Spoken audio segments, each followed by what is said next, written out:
Welcome to the Scott Hawkins Leadership Institute Cohort 5 April presentation entitled From Good to Transformational Programs. As a reminder, the unauthorized use, edit, or distribution of this presentation outside of the Institute is strictly prohibited. I am Link Mildred Edwards, and on behalf of Dean Jan Collins-Eaglin, Associate Dean Deborah Britton, and Assistant Dean Valerie Kennedy Miller, I would like to begin our presentation with a review of the SHLI Leadership Continuum. Over the course of the past 2 years, strategies have been explored which target the personal, interpersonal, external, and renewal aspects of leadership.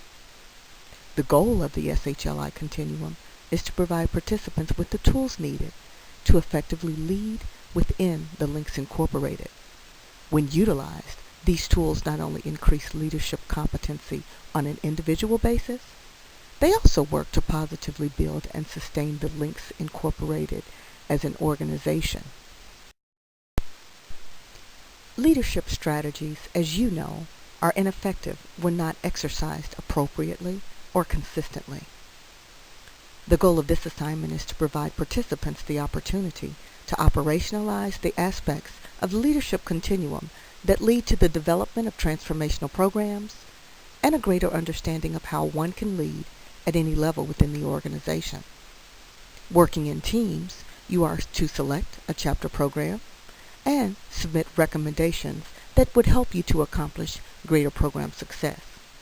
You should do so from the viewpoint of the chapter president, from the viewpoint of the program committee chairman, and then from the chapter member. The working group outcome goals are: number 1, to understand the concept of moving from a good chapter program to a transformational program. Number 2, to practice leading at all levels within your chapter to ensure transformational chapter programming. And finally, to better understand the practices and fundamentals your chapter and your membership should adopt and consistently implement to achieve transformational program results. Leading us through this presentation, we welcome Dean Deborah Britton. Link Deborah. Thank you, Link Mildred. Hello, SHLI Fellows. I am so pleased to present the second Scott Hawkins Leadership Institute second SHLI webinar, From Good to Transformational Program. I'm sure many of you have read the book or heard about Jim Collins' book entitled Good to Great. In the best-selling book, he tried to find out why some companies made the leap to being great and why others didn't. For years after the book was published in 2001, many nonprofits tried to adapt some of the patterns that they found to be the case of making it great to their nonprofit organization. And they tried to defy the notion that good is the enemy of great. That's a quote by Jim Collins. And what he meant by that, often companies just get complacent, content about what they're doing, think everything's going fine, and satisfied with what they are producing. And then along comes a company and really shows them up, and they realize that they're not so great. So when we try to look at how we can apply that to nonprofits, we feel that they weren't quite translatable. That's the end. Well, along came Leslie Crutchfield and Heather Grant, who decided that the patterns businesses followed were not quite able to define and set apart nonprofits that would go from being good to great. In fact, the notion of calling a nonprofit great was counter to the image of most nonprofits because their goals, aspirations, and missions were not to become great within themselves, but more so to be impactful, transformational, or, as the title of the book, Forces for Good. In 2003, the two respective Harvard and Stanford MBA recipients set out to find out what were the practice of nonprofits that were forces for good. They use their experiences from their work as advisors and research fellows for well-respected nonprofit sector organizations, such as the Aspen Institute's Nonprofit Sector and Philanthropy Program and Duke University's Center for the Advancement of Social Entrepreneurship. In addition, Heather Grant had been a consultant with McKinsey & Company, which has launched the successful careers of countless executives in both the profit and nonprofit worlds. In their 4-year project, which included surveying thousands of nonprofits, they selected 12 high-impact organizations to study in depth, which included organizations such as Teach for America, Habitat for Humanity, and a few lesser-known organizations such as City Year and Share Our Strength. I had the privilege and honor to work with Heather Grant for almost 2 years as she was hired as a consultant for another nonprofit who commissioned her to help us with developing what we called a roadmap for future success. So in trying to challenge you, Scott Hawkins Fellows, as to how to help your chapters forge transformational programs, the deans compared the 6 practices that Crutchfield and Grant found common among the 12 nonprofits with practices the Links Incorporated has in place. We are so fortunate. You'll find that we are well positioned to adapt our chapters to these practices. Just review our mission, our 6 stated national priorities that Link Parker reviewed for us during the strategic planning format, and the program action delivery model as well that she reviewed. And also go back to the organizational effectiveness PowerPoint deck presented by Link Jane Khalifa.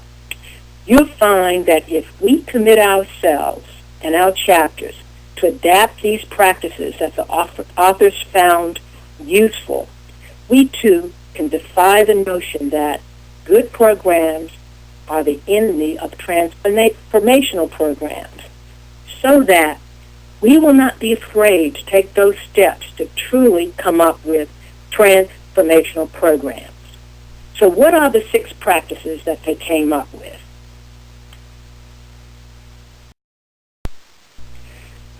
Yes, I see you talking about those 6 practices. You know, they're not that new, they're not creative, they're not novel, but what they found is that those nonprofits that practice all 6 of them and practice them well were the ones that had the transformational programs. Many organizations do some of them, but not all of them. Some do some of them well, but not all of them well. What they're after is that organizations need to do all of them and do all of them well. It's the combination of the 6 that moves an organization toward transformational programming. So I'm going to go through the definitions quickly of all the 6 practices and use the words of the authors as a cliff note before I review them individually. So the first of the 4 external practices is inspiring evangelists. You inspire evangelists by creating meaningful experiences for your members, individuals, supporters, and you try to convert them into evangelists for the cause. Have them rally the troops and really be excited about what's going on in the nonprofit organization. The second is you advocate and serve by working with government and advocacy agencies on policy changes in addition to providing services. The third is you make markets work for you by harnessing market forces and seeing business as a powerful partner, not as an enemy to be disdained or ignored. The fourth is you nurture your nonprofit network by building and encouraging nonprofit networks, treating other groups not as competitors for scarce resources, but as allies. And the fourth is, the first of the internal practices is master the art of adaptation. You master the art of adaptation by adapting to the changing environment, and be as innovative and nimble as you are strategic. And the last practice, which is the second of the internal practices, is share leadership. You share leadership by empowering others to be forces for good. Thus, that's in a nutshell how each of those practices relate to each other. Now let's break them apart and go in depth and take each practice one by one. Inspired evangelists. For the links, inspired evangelists could really be considered an internal and an external practice just by the way we organize and how we operate. But Crutchfield and Grant's research showed and found that great nonprofits treated and respected their volunteers and their members, and they viewed their contributions more than a source of free labor, or in our case, membership dues. This practice speaks to the heart of the links. Our members are linked in friendship and connected in service. The visual is of a group of friends that have come together to serve the community in a meaningful way. Crutchfield and Grant found that most high-impact nonprofits found ways to connect their members to meaningful experiences that made a difference in their communities. They gained pride from knowing that their contributions helped make a difference. Thus, the member or volunteer shared their experiences with others in a way as if they became evangelists for the organization. That's why they coined that phrase, becoming an evangelist for the organization. So how does a nonprofit go about preparing their members to become advocates and staunch supporters for evangelists? First, the members must understand the rules of engagement.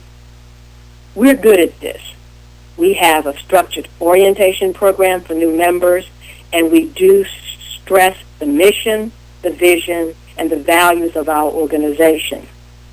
Doing this creates the emotional hook that can inspire and support the member in being excited about the organization. And as an aside, it might not be a bad idea to invite some of the experienced members or longtime members to some of those orientation sessions to reignite that excitement about what the organization is all about. Second, we must create meaningful experiences for all members. One of the major reasons we stress having a skills assessment is so that we can match members with meaningful experiences. To cultivate evangelists for the links, we have to make sure members are satisfied with their chapter work as well as their service responsibilities. With the above in mind, you might want to consider also doing what's called an interest assessment along with the skills assessment. The two assessments can often result in two different responses from the members. For example, from the skills assessment, we might normally match a member who is a professional accountant with tasks related to finance. However, when you ask that member what she's interested in doing, she might say, I'd rather do membership because I do numbers all day long and I would prefer spending my volunteer time doing something different. So to create a meaningful experience for that member, you would allow her to learn about membership and assign her to the membership committee versus finance. Again, the goal is having satisfied and meaningful experiences for the member. Let's say you're in the process of doing your strategic plan and you might find an interest assessment that the majority of the members check that they would prefer tutoring kids versus working on health issues. Now, given this has to be the what happened in your assessment, that tutoring and health issues were both key needs of the community, because we can't go just with what the chapter wants. We have to go with the community wants. But then in matching the interests of the chapter or the majority of the members with the interests of the community, I would recommend you go with tutoring, since the majority were interested in tutoring. In that way, you satisfy the interest needs for the community program for the member. And that's what Crutchfield and Grant calls creating evangelists. You convert them. You change them into being excited about what they're doing for our purposes within the chapter and in the community. By all means, we must find ways to reward, recognize, and celebrate the successes and milestones for members about what they do and the improvements that are being made from the program. For example, quick ones that don't cost a lot of money. You can make announcements during meetings.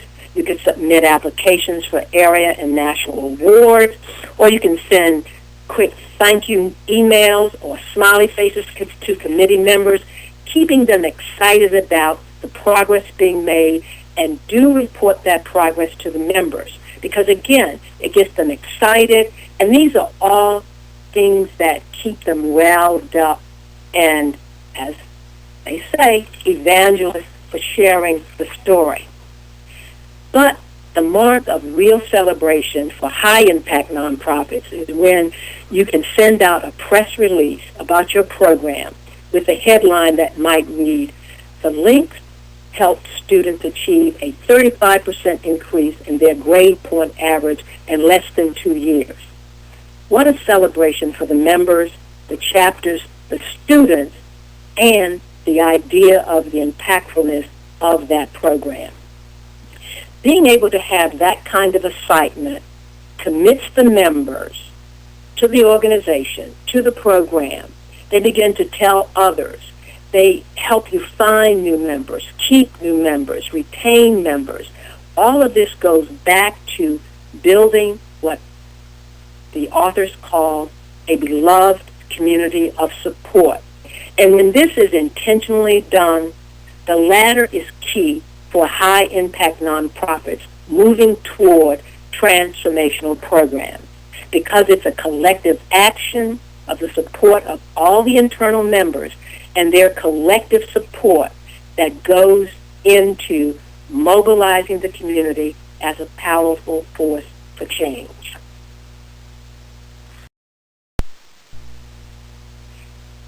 So the second practice is advocate and serve. This is what I would call we need to walk and chew gum at the same time practice. And that is, some organizations assume that they can only do one at a time. What Crutchfield and Grant are saying is you've got to do both in order to have that combination of forces to be a force for change. For the community to realize real change often requires some change in policies or legislation. For example, your research during your strategic planning may have uncovered that a prime reason the kids you are tutoring are not getting good grades is because they lost funding for their after-school tutorial programs. Yes, your chapter is working hard to bring up those grade point averages, but what about advocating for the restoration of the after-school funds to assist with the long-term needs of the community and get more help for tutoring the students? Again, that's doing the work, but also doing the advocacy that may have a lasting effect in the community. But Grant and Crutchfield caution, if you go into that arena, it requires a commitment of doing it right in order to accomplish the desired outcomes. Therefore, they came up with 5 principles for successful policy change. The first one is balance pragmatism with idealism. It just simply means not only do you have to be patient, but learn to work within the system to make change. Idealism in and of itself might not get you where you want to go. The second is practice being bipartisan. If the political party supporting increasing the funding for your after-school tutorial program is not your party of choice, don't let that party affiliation get in the way of supporting that political party to support the needs of your community and the program that you're supporting. Second, by all means, preserve the chapter's credibility and integrity by not only being prepared to do advocacy work, but also base your positions on data, facts, and research, and not emotion. So when you are advocating for this, replacing the funds for the tutorial program, do a thorough research. Find out what the issues were, what the issues are, and then go out and advocate for that change. And fourth, be prepared to either engage policy experts or have training for your members before you go about doing the advocacy work. You want to know the protocol, the rules, and the procedures of advocacy before you actually do it. And finally, the fifth is, if your chapter is really serious about doing the advocacy piece, you must allocate funds in your budget for this activity and make sure they included training or consultation from someone to help you. And of course, if you have a member skilled in that area, then you're ahead of the game.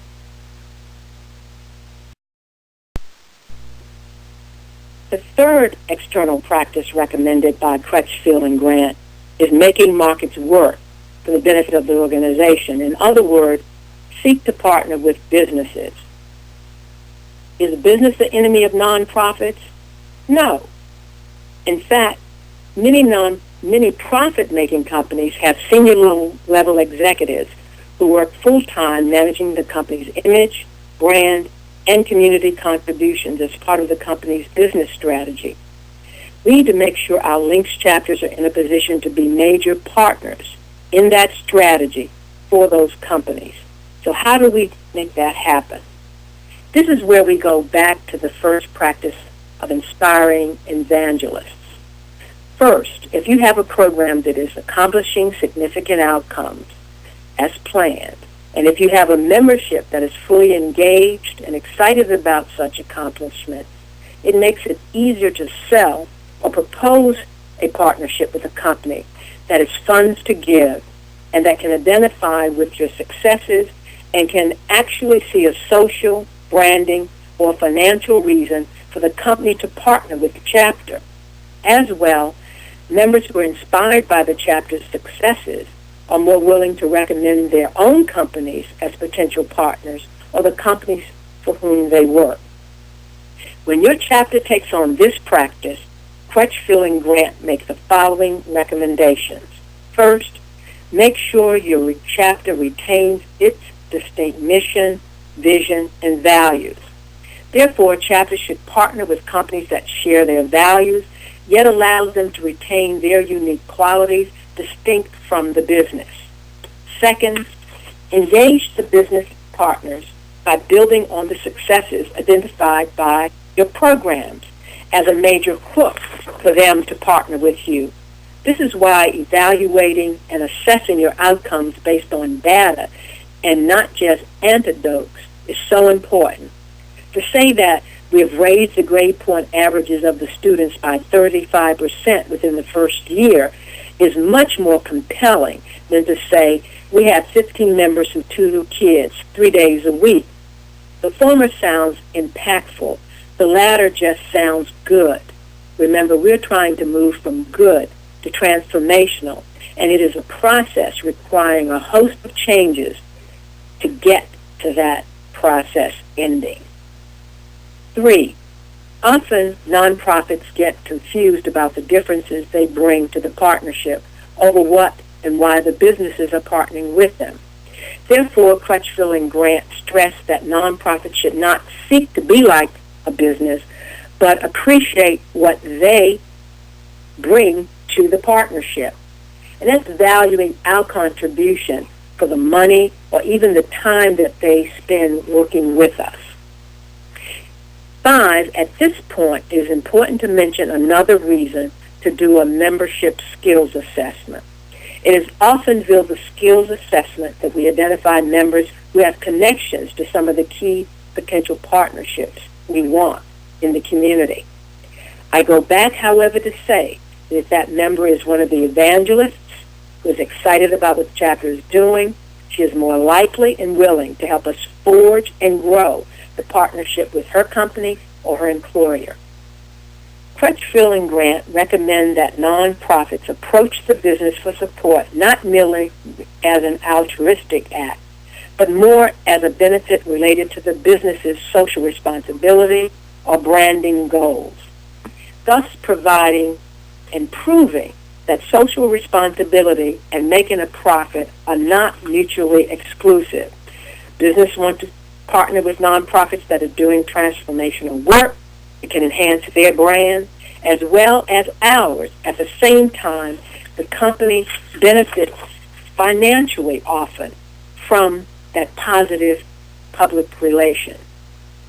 The authors also have 3 ways to leverage business partnerships to help nonprofits have transformational programs. First, change business practices or operations. For example, if you partner with a local bookstore to provide books for the students being tutored, you might be able to encourage the bookstore to give books annually to your school and other schools in the area with students whose test scores are low. This can be considered a change in that profit-making company's business practice, and hopefully, well after the links are finished with the program, they are still giving books to the school. That's why it's helpful to hook up with businesses that are local for local programs. Second, this also supports the very example of working with those local businesses that are well respected, because the obvious is there. If you do a press release about the local business and your partnerships, this raises the profile of the nonprofit, especially if the business is well respected in the community. And again, both the partner and the organization benefit from that alliance and hopefully inspire other evangelists in the process. The third way of leveraging businesses as partners is a bit tricky, and they propose run a business.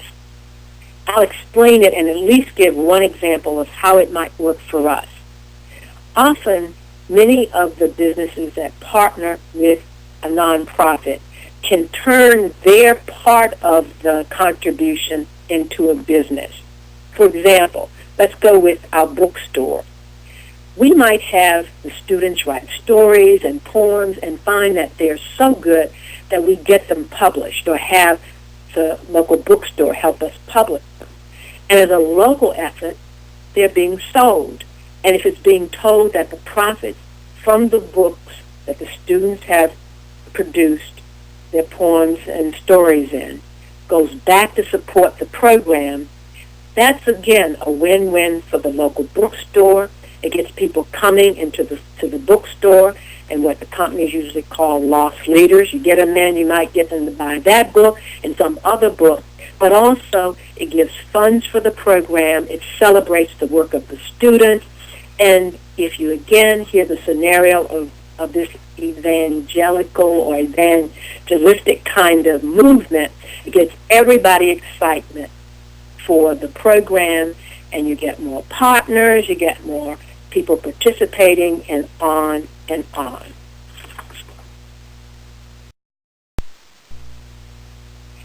So the fourth practice, which is the fourth external practice, is nurture nonprofit networks. I call this divide and conquer because there's so much power in working collectively with other nonprofit organizations. Crutchfield and Grant point out 4 ways to nurture a nonprofit network with the objective of leveraging the assets of each organization by focusing on the same outcomes for the same success of that program. So the first one they call grow the pie. So instead of thinking that you are taking away from each other as nonprofits, you look at it as adding to each other. So you have this small pie, but in adding, you have a larger pie. As a result, you increase the resources and the overall impact of the program. 2 examples. You can divide the time devoted to programming by You tutor Wednesday and Thursdays, the other nonprofit tutors Mondays and Tuesdays, whatever your schedule works out. Or you can share finances and the expenses for the program.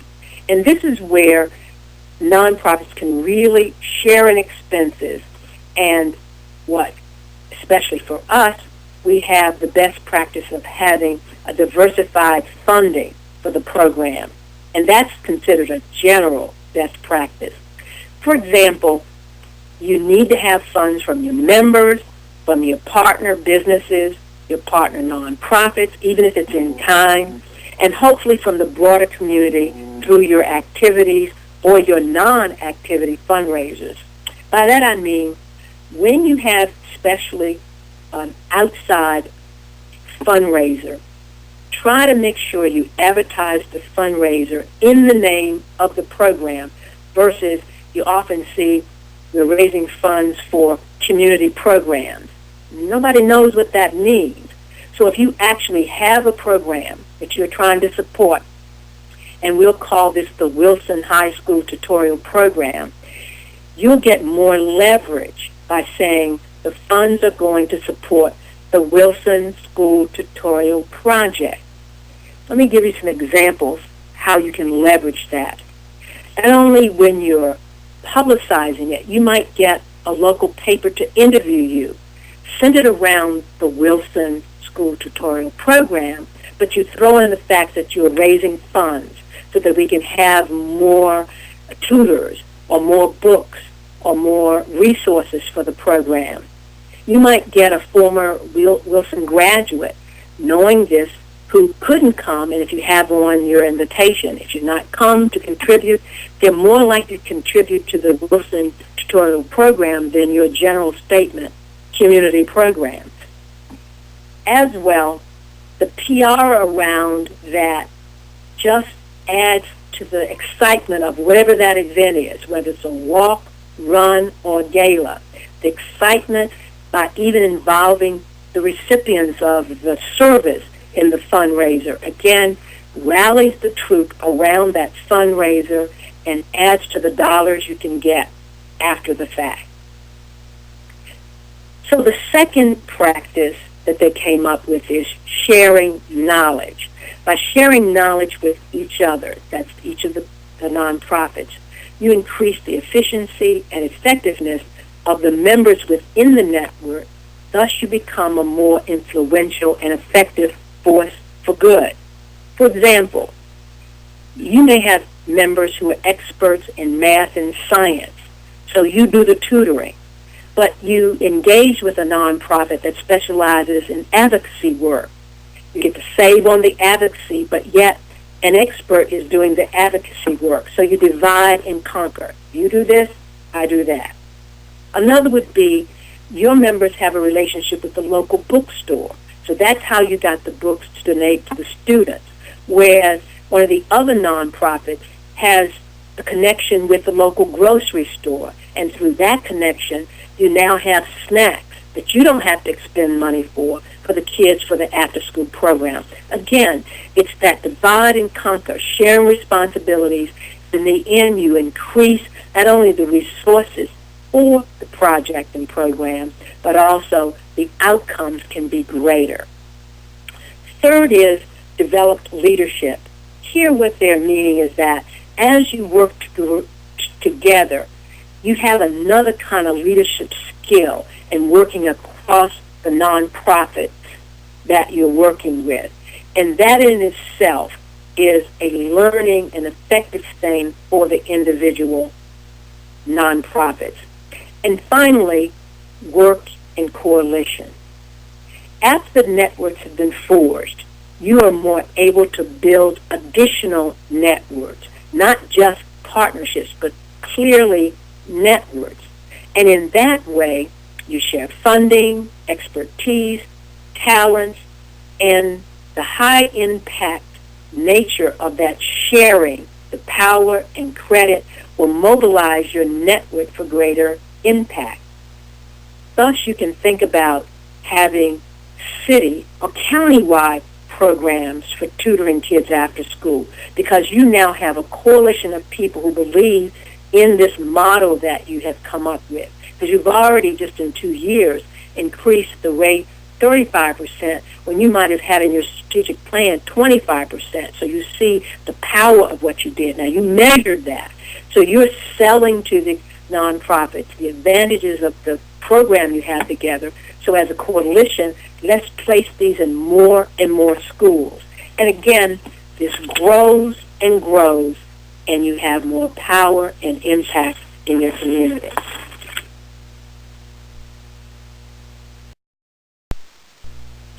We're almost at the end. We got 2 more to go, and these last 2 are internal practices. These are practices you need to make sure your chapter can adapt to. The first of the second of the internal practices is master the art of adaptation. Here, I call this change by design, because truly, if a nonprofit does not try to adapt to change, they're often forced to change. And unfortunately, often that change doesn't look pretty. For example, you lose members, you have trouble gaining new members, you lose funding or even don't even get funding, and you fail to really meet the needs of communities. And in fact, does this sound familiar? We had you read the book, When and Where I Entered. That's sometimes the case as to why some nonprofits go out of business. They don't adapt to change. Now, Crutchfield and Grant came up with this lovely little chart, and it's quite cyclical. That's why they put it in a circle, much like our SHLI continuum. It's a circle kind of process. And the first is listen to the environment. You've got to listen to the recipients of the services you're providing. Also, listen to the community at large.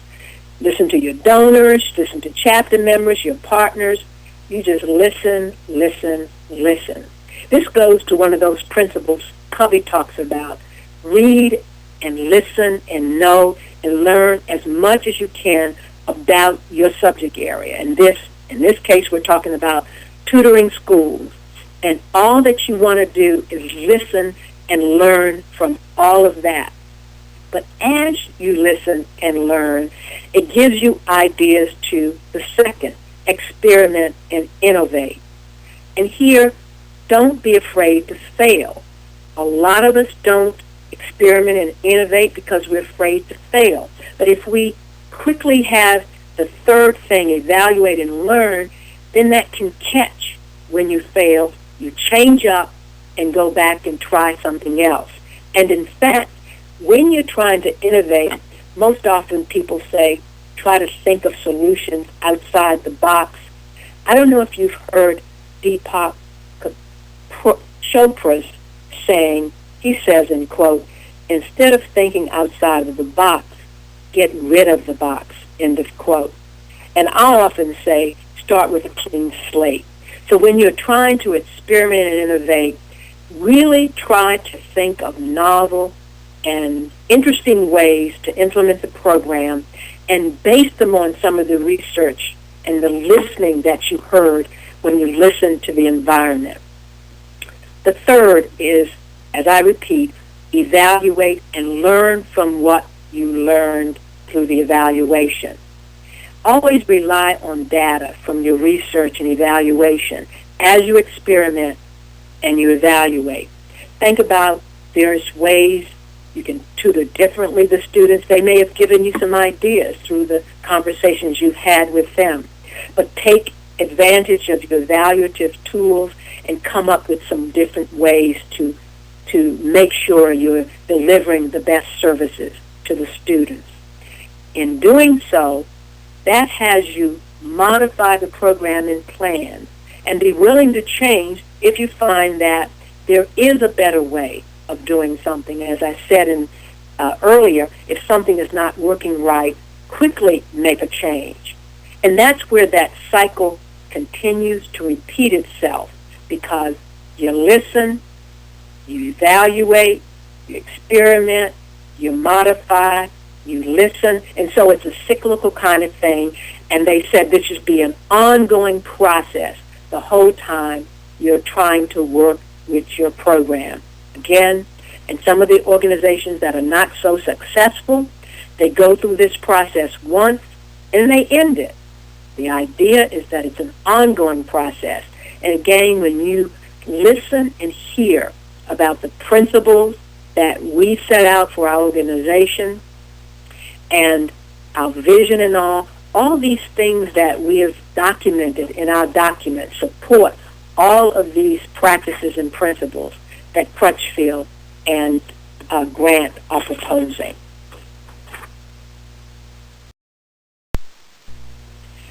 And the second and final internal process, which is the sixth and last practice that Crutchfield and Grant propose, is shared leadership. The model of shared leadership was practiced in the high-impact organizations studied by Crutchfield and Grant. Gone were the organizations that focused more on leaders versus the team and/or all the people involved in the process. And I'm going to read a quote from their book. And again, this goes back to when and where I enter. They said, charismatic, visionary founders who have a hard time sharing leadership and who use their organizations to promote their grandiose visions rather than build institutions that will outlast them, and that's the end of the quote, and I would add, to benefit the community.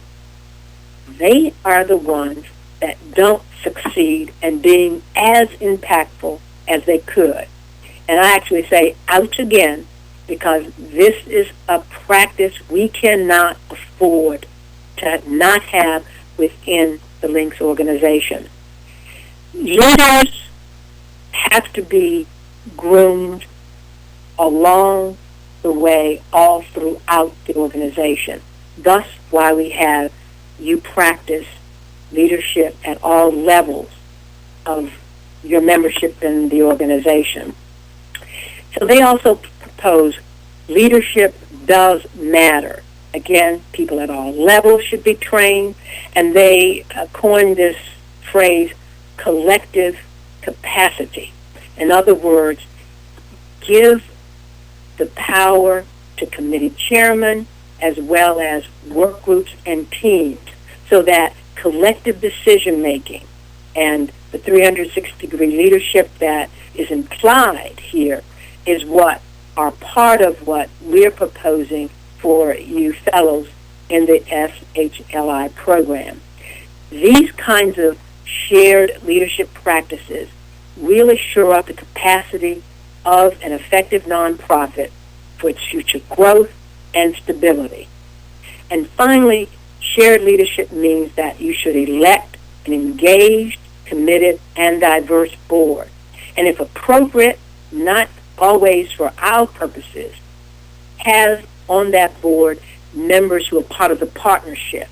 And if they're not and cannot be on the board, get their input and have that be a part of how they get their ideas shared with the board.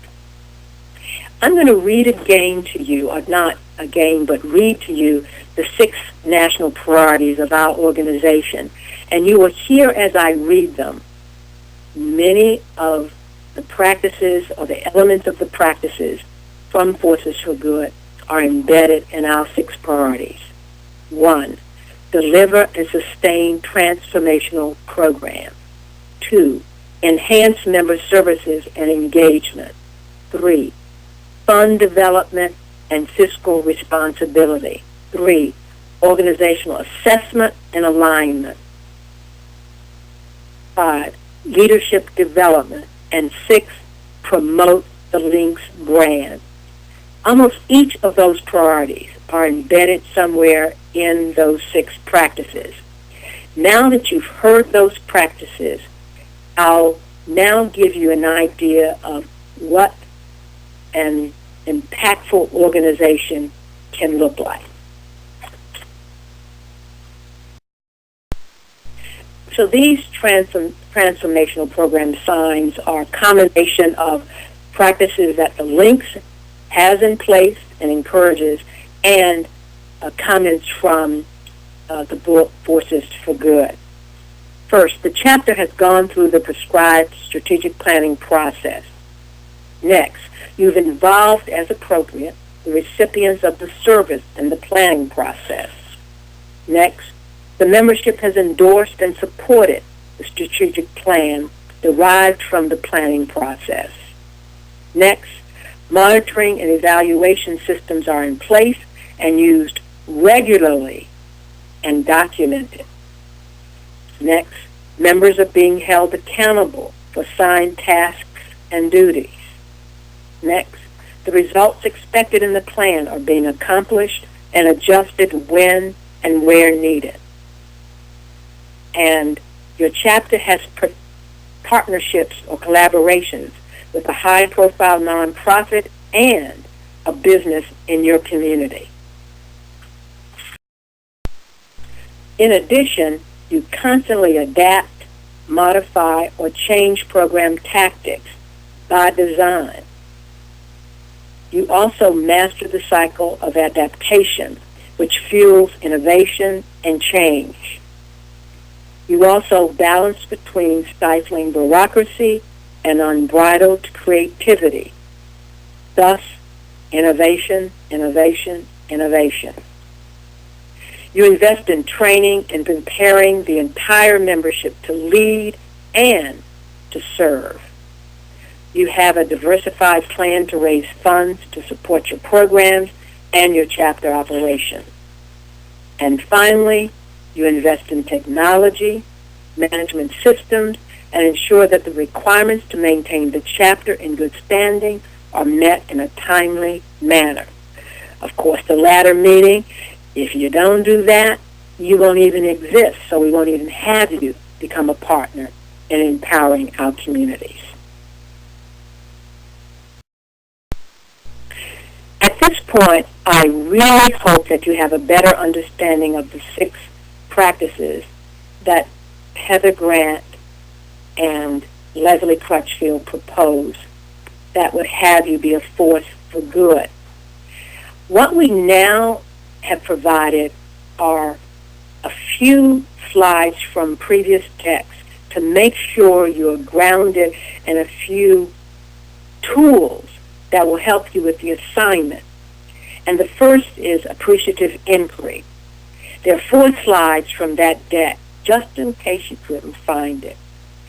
And a quick and dirty, in my mind, of telling you what appreciative inquiry is.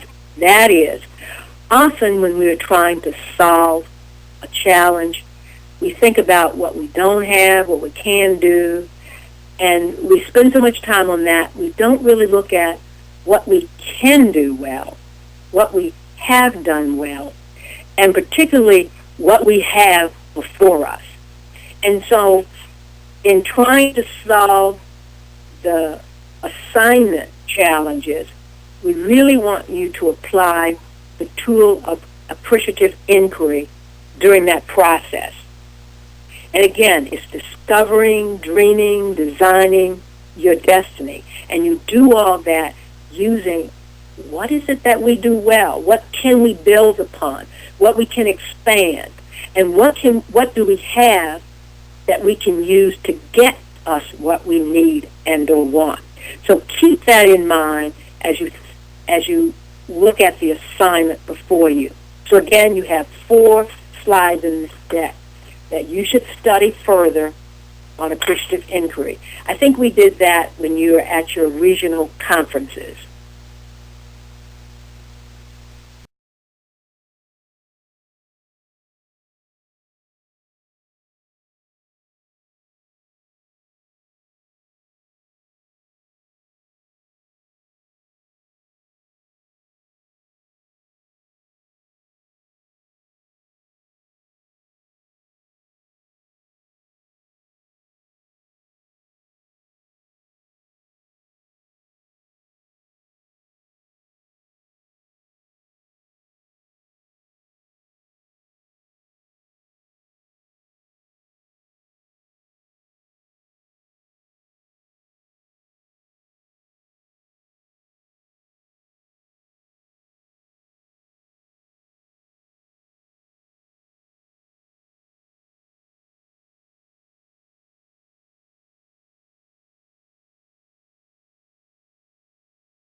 And the second deck that we put in are 3 slides on 360-degree leadership.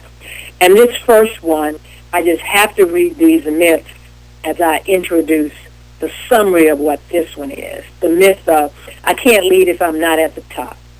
The myth of, when I get to the top, then I'll learn to lead. The myth, if I were on top, then people would follow me. Ha, ha, ha. The myth that when I get to the top, I'll be in control. Another, ha, ha, ha. When I get to the top, I will no longer be limited. And that is a real ha, ha, ha. And I can't reach my potential if I'm not the top leader. And finally, if I can't get to the top, then I won't try to lead at all. All of those attitudes are not even appropriate for anyone that's a link, let alone a Scott Hawkins Leadership Institute fellow. So in defying all those myths, we propose that we're preparing you to lead no matter where you're in the organization. Now, our goal is not to prepare you to become president or committee chairman. We are preparing you to lead wherever you are. And that's essentially what 360-degree leadership is all about. But we chose 3 from that deck so that you can go through it, and that's what you'll be doing during this exercise. We want to make sure you can lead on an issue within your chapter, no matter what the issue is, but that you can contribute to solving that and not have these mythical attitudes because you're not the leader, you're not going to play, or that I'll wait next year till my turn. Those don't even think about being part of your thinking process as an SHLI fellow.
This concludes your April 2014 SHLI presentation.